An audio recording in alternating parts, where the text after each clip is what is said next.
শহরের এক প্রান্তে অক্সফোর্ডের পুরনো কলেজ অঞ্চলে বহু প্রাচীন জীর্ণশীর্ণ প্রায় ভেঙে পড়া মিনার ঘরটা দীর্ঘ বয়সের ভার নিয়ে দাঁড়িয়ে আছে। তার খিলানগুলো ভাঙ্গা, বিরাট দরজা দুটো হেলে পড়েছে।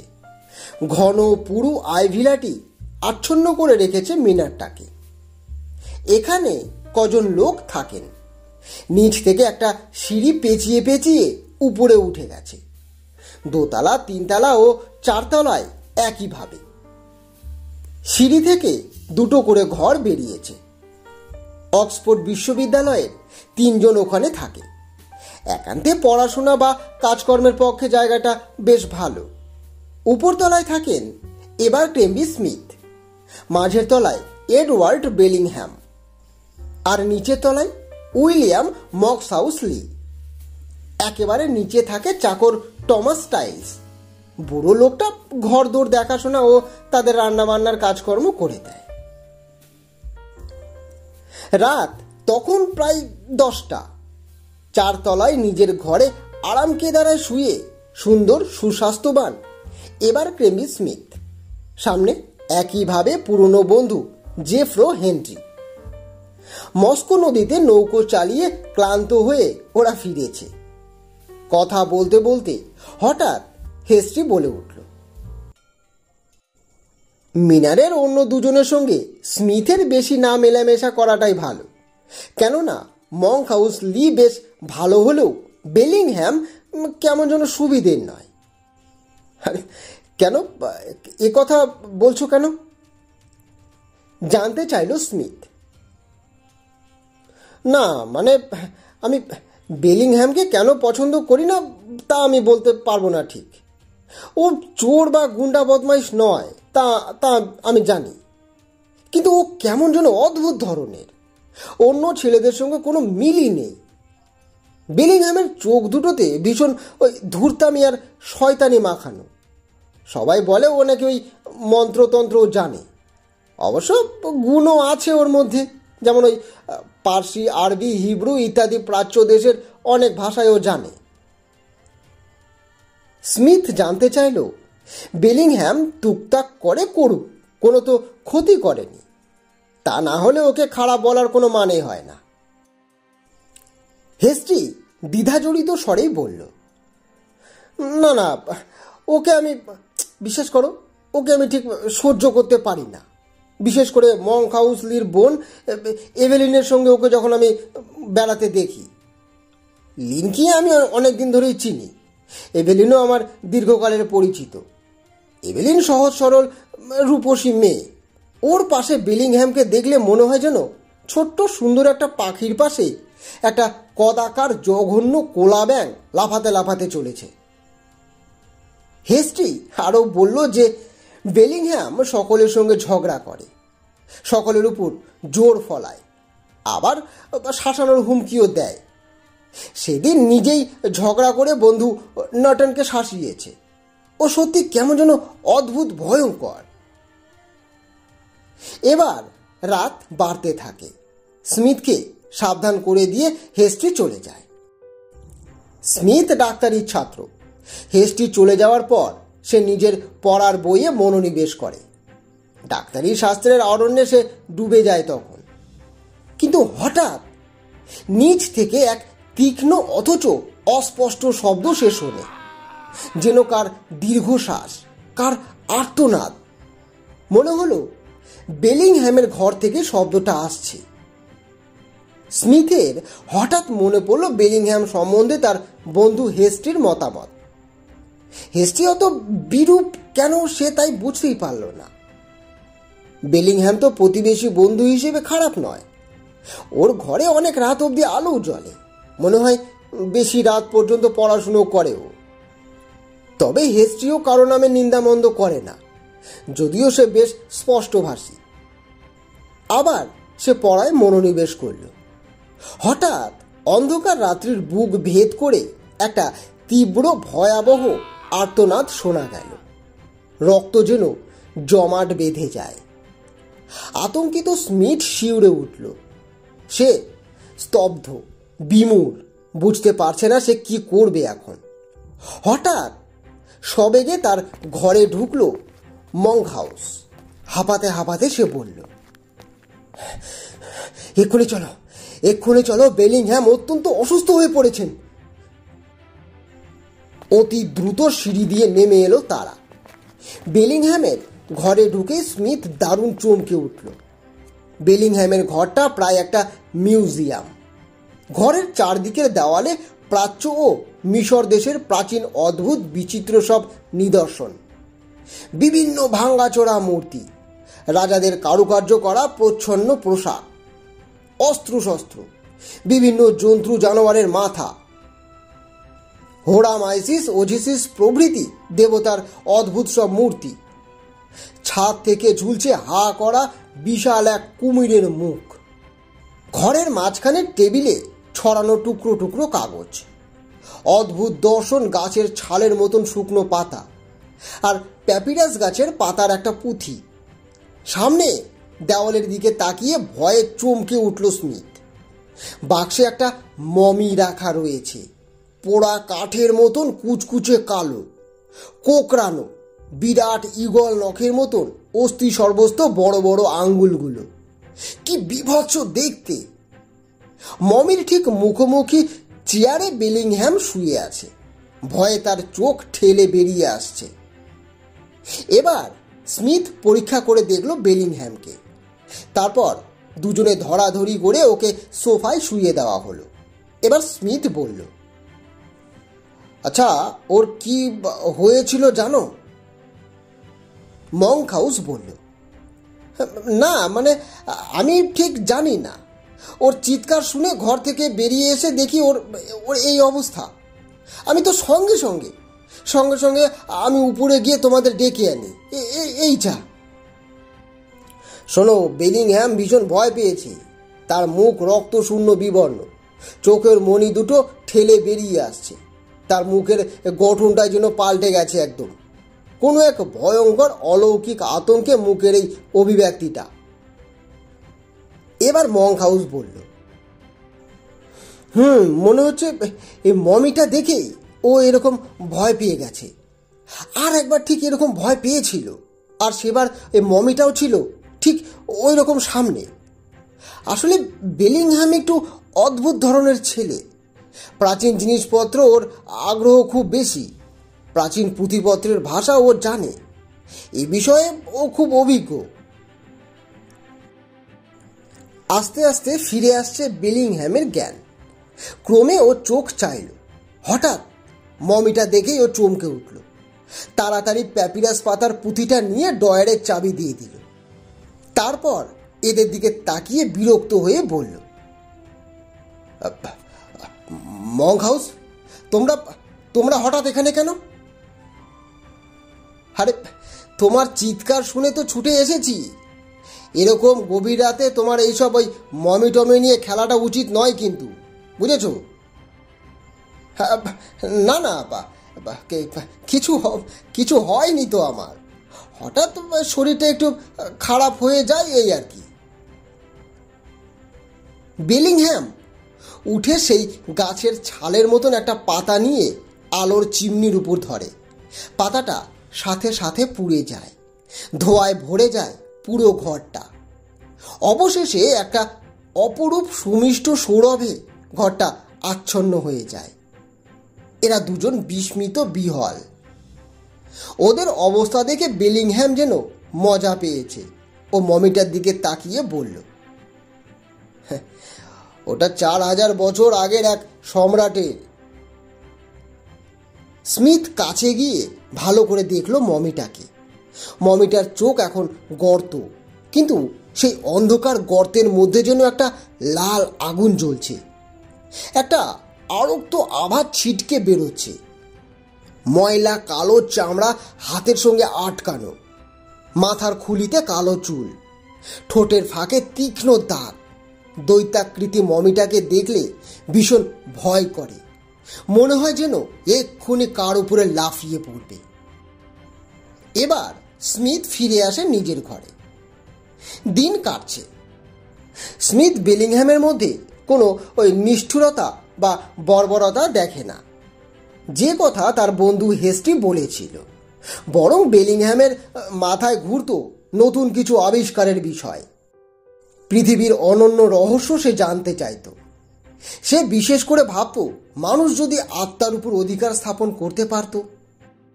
এইসব বিষয় নিয়ে সে ভাবত। বেলিংহ্যামের আর একটি অভ্যাস ছিল যে নিজের মনে বকবক করা। অনেক সময় গভীর রাতে নির্জন স্তব্ধতায় তার ঘর থেকে ফিসফিসানি বা চাপা গলার স্বর স্মিথ শুনতে পেত। কিন্তু কিছু জিজ্ঞাসা করলে বেলিংহ্যাম বিরক্ত হতো। নিচতলার চাকর টমাস স্টাইলসও বলেছিল যে বেলিংহ্যাম কেমন যেন পাল্টে যাচ্ছে দিন দিন। সে আপন মনে বকবক করত, কাকে যেন ধমকাতো। আর শুধু তাই নয়, মনে হচ্ছে বেলিংহ্যাম ঘরে তালা চাবি দিয়ে বেরিয়ে গেলেও ওর ঘরের মধ্যে কেউ যেন চলাফেরা করে। স্মিথ বিস্মিত হয়, তবু টমাসের কথা গুরুত্ব দেয় না সে। বুড়ো মানুষ, কি শুনতে কি শুনেছে কে জানে।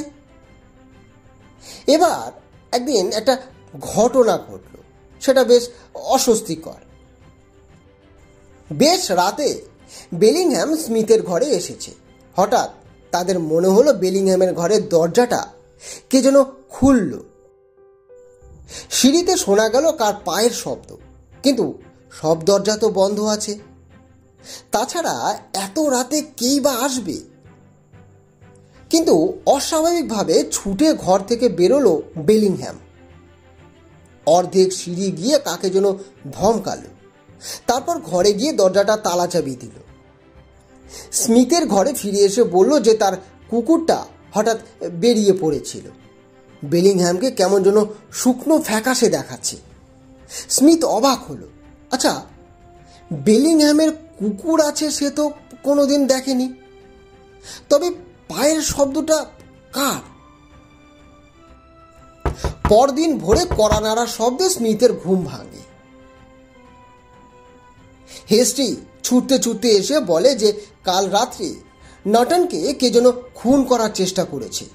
রাতে ফেরার সময় কলেজের গেটের সামনে হঠাৎ উপরের বিশাল আম গাছ থেকে একটা ভয়ঙ্কর জন্তু নটনের উপর ঝাঁপিয়ে পড়ে। লোহার সাঁড়াশির মতন দাঁত দিয়ে তার গলা চেপে ধরে। নটন মরেই যেত। হঠাৎ দুজন লোক এসে পড়ায় জন্তুটা তাকে ছেড়ে পালায়। ঘন অন্ধকারে সেই ভয়ঙ্কর জন্তুটাকে ঠিক চেনা যায়নি। ভয়ে ও আতঙ্কে নটন আর ঘরের বাইরে বের হয়নি। আচ্ছা, এই বেলিংহ্যামই না কদিন আগে নটনকে শাসিয়েছিল? সেদিনে বাড়ি থেকে বেরোবার সময় স্মিথ শুনল যে বেলিংহ্যামের সঙ্গে মঙ্ক হাউসে ঝগড়া হচ্ছে প্রচণ্ড। মঙ্ক হাউস বলছে যে সে কোনোদিনই তার বোনের সঙ্গে বেলিংহ্যামের বিয়ে দেবে না। জেনে শুনে এভাবে তার বোনকে সে ফেলে দিতে পারে না। বেলিংহ্যামও বলল যে যদি মঙ্ক হাউস তার কথা না শোনে তবে তাকে কঠিন অনুতাপ করতে হবে। অতি ক্রুদ্ধভাবে দুজনে দুদিকে চলে গেল। বিকেলে নদীর ধারে দাঁড়িয়ে স্মিথ বাইচ প্রতিযোগিতা দেখছিল। হঠাৎ মঙ্ক হাউস এলো। কিছু কথা বলার জন্য মঙ্ক হাউস তাকে নিয়ে এলো নদীর ধারের ছোট্ট একটা বাগান বাড়িতে। নির্জনে পড়ার জন্য তার বন্ধু হ্যারিংটন এটা ভাড়া নিয়েছে। এবার মঙ্ক হাউস বলল, শোনো, বলছি এই বেলিংহ্যামের কাছ থেকে দূরে থাকাই উচিত, বুঝেছো? কেন বলো তো? ও ভয়ঙ্কর বিপজ্জনক। ওর কথা সব আমায় বলেছে, তাতে আমি বুঝেছি ওর স্বরূপটা। তুমি আজই ঘরটা পাল্টাবার চেষ্টা করো। না না বাবা, ও হয়তো ইচ্ছাকৃতভাবে তোমার কোনো ক্ষতি করবে না, তা আমি বলছি, কিন্তু কিন্তু যে কোনো সময় তোমার বিপদ হতে পারে, এও আমি বলে রাখছি। স্মিথ বলিষ্ঠ ও সাহসী। সে অকারণে ভয়ে অমন সুন্দর নির্জন পরিবেশ ছাড়তে রাজি নয়। ওখানে লেখাপড়া করার খুবই সুবিধে। তবু সে মঙ্ক হাউসকে ধন্যবাদ জানালো তার শুভকামনার জন্য। এবার সন্ধ্যা হয়েছে। অন্ধকার সিঁড়ি দিয়ে স্মিথ উঠছে। বেলিংহ্যামের দরজাটা খোলা দেখল সে। ঘরে কেউ নেই, কিন্তু বাতি জ্বলছে। স্মিথ উকি মারল ভেতরে। না, মমিটা নেই, শুধু বাক্সটা আছে। বেলিংহ্যাম ওটাকে হয়তো কোথাও সরিয়ে রেখেছে। স্মিথ উপরে উঠছে। অন্ধকারে কে যেন পাশ দিয়ে উপরে চলে গেল। গায়ে যেন ধাক্কাও লাগলো তার। স্মিথ ডাকল, কিন্তু কেউ সাড়া দিল না। আচ্ছা, কার পায়ের শব্দ ওটা? আর কেই বা ধাক্কা দিল? এবার আলো জ্বালিয়ে বসতে না বসতেই ছুটতে ছুটতে এলো হেস্টি। হাঁপাতে হাঁপাতে বলল যে,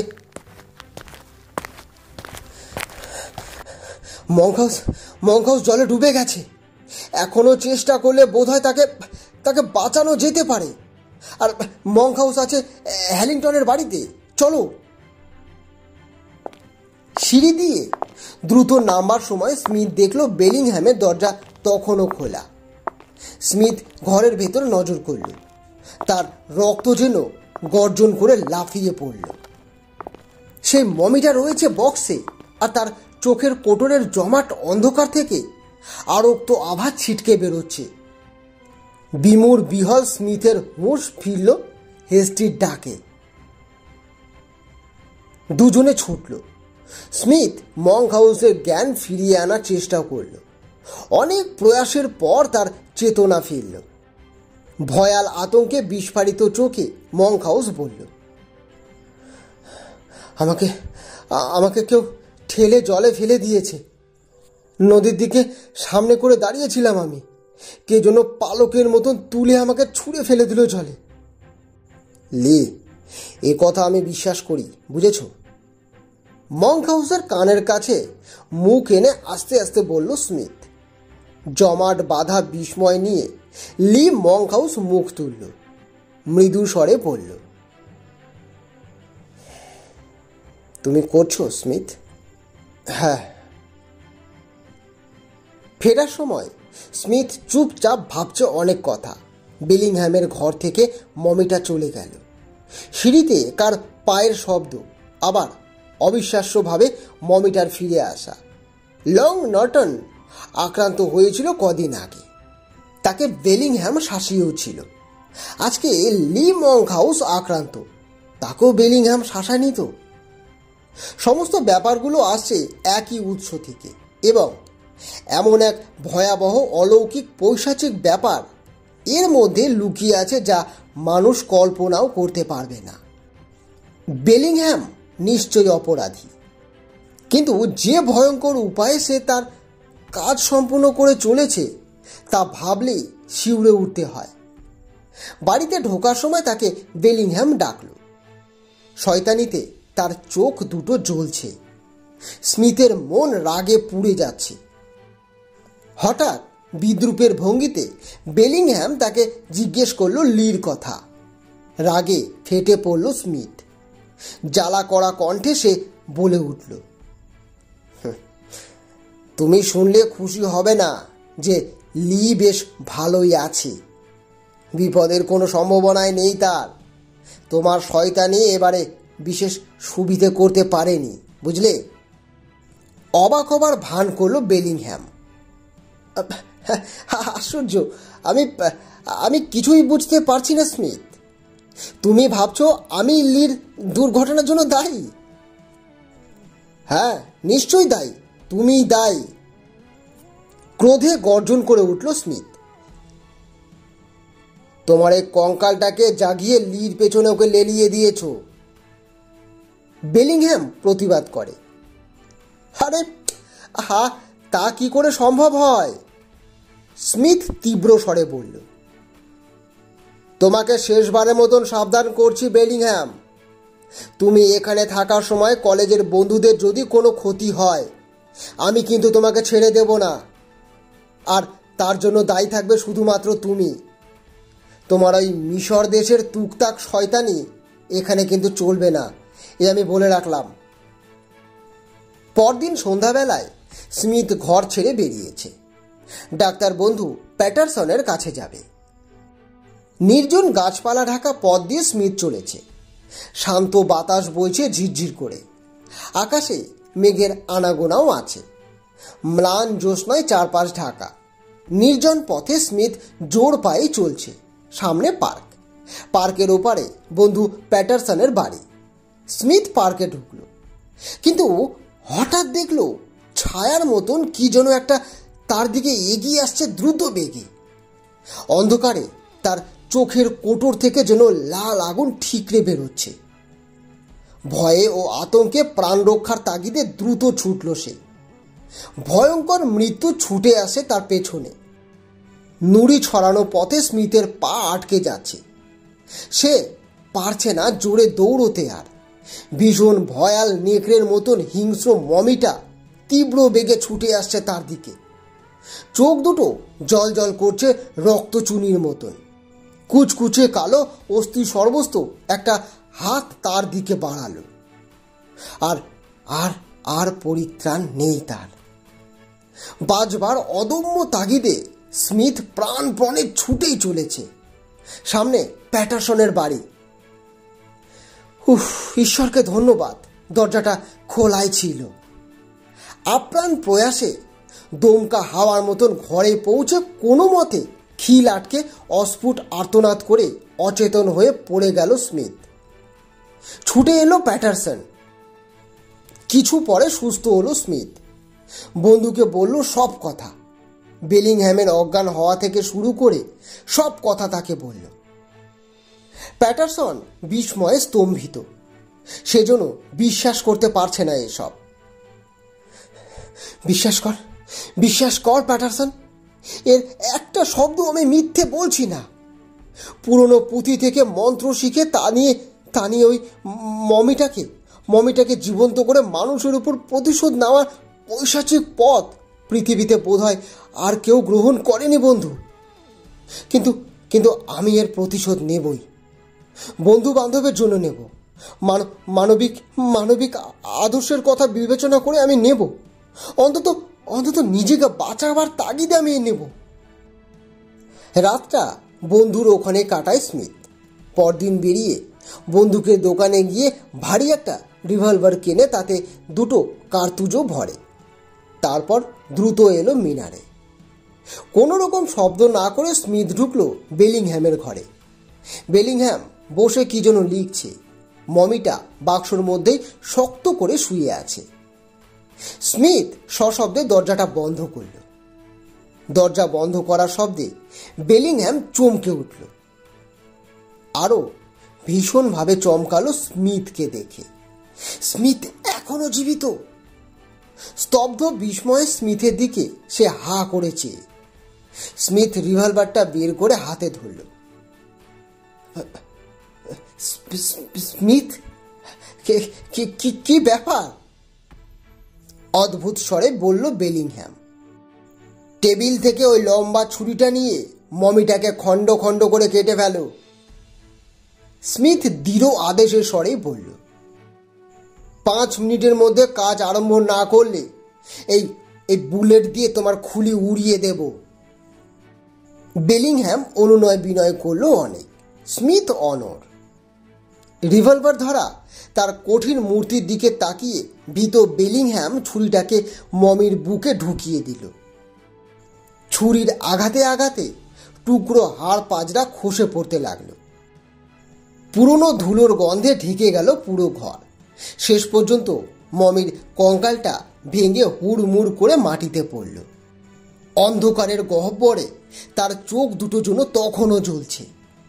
স্মিথ এবার আদেশ করল কঙ্কালটাকে আগুনের মধ্যে ফেলে দিতে। মমির খণ্ড বিখণ্ড অংশগুলিকে জ্বলন্ত অগ্নিকুণ্ডের মধ্যে ফেলতে সব হু হু করে জ্বলে উঠল। মমি পোড়ার এক বিশ্রী বিকট গন্ধে ঘর ভরে উঠল। অসহ্য দুর্গন্ধে স্মিথের বমি চলে এলো, কিন্তু সে দৃঢ় নির্বিকার। কিছু পরে মমির আর কোনো চিহ্ন রইল না। এবার নিশ্চয় তুমি খুশি হয়েছ? প্রশ্ন করল বেলিংহ্যাম। তার চোখে ঘৃণা, মুখে বিদ্রুপ। না, মমির সঙ্গে সবকিছু তোমাকে নষ্ট করতে হবে, যেন ভবিষ্যতে আর বদমাইশি করতে না পারো তুমি, বুঝলে? বেলিংহ্যাম গাছের ছালের মতন শুকনো পাতাগুলো নিয়ে আগুনে ফেলল। আগুন দাউ দাউ করে জ্বলল। ধোঁয়ায় আচ্ছন্ন হয়ে গেল পুরো ঘর। পরে একটা অপরূপ সুমিষ্ট সৌরভে ঘরটা পুরো ছেয়ে গেল। এবার পুঁথিটা বের করো, রিভলভার উঁচিয়ে স্মিথ বলল। পুঁথি? সেটা সেটা আবার কি? পুঁথি কি? প্যাপিলাস পাতার হলদে রঙের পুঁথি, যেটা তুমি ড্রয়ারের মধ্যে চাবি দিয়ে রেখেছ। বের করো বলছি। বেলিংহ্যাম যেন আতকে শিউরে উঠল। ওই মূল্যবান পুঁথি সে প্রাণ গেলেও নষ্ট করতে পারবে না। তাছাড়া ওর মধ্যে অলৌকিক শক্তির চাবিকাঠি আছে। সে স্মিথকে শিখিয়ে দেবে কেমন করে মৃত আত্মাদের রাত্রিবেলা জাগ্রত করতে হয়, তাদের রক্ষা করতে হয়। দ্রুত প্রতিজ্ঞা কঠিন হৃদয় স্মিথ ড্রয়ারের চাবি খুলে পুঁথিটা টেনে বের করল। বেলিংহ্যাম বাধা দিতে এলো। স্মিথ তাকে সজোরে ধাক্কা দিয়ে ফেলে দিল ঘরের কোণে। পুঁথিটাকে টুকরো টুকরো করে ছিঁড়ে নিক্ষেপ করলো অগ্নিকুণ্ডে। সব ছাই হয়ে গেল। তারপর আর বিশেষ কিছু হয়নি। অক্সফোর্ডের পুরনো এলাকায় সেরকম ঘটনার পরে কিছু ঘটেনি। বেলিংহ্যাম অক্সফোর্ড ছেড়ে চলে গেছে সুদানের দিকে। সে জানে প্রকৃতির রহস্য অসীম। সেই অনন্ত রহস্যের মধ্যে সে যেতে চায়, জানতে চায় তার স্বরূপ। হয়তো সেই পথের সন্ধানে এখনো সে চলেছে।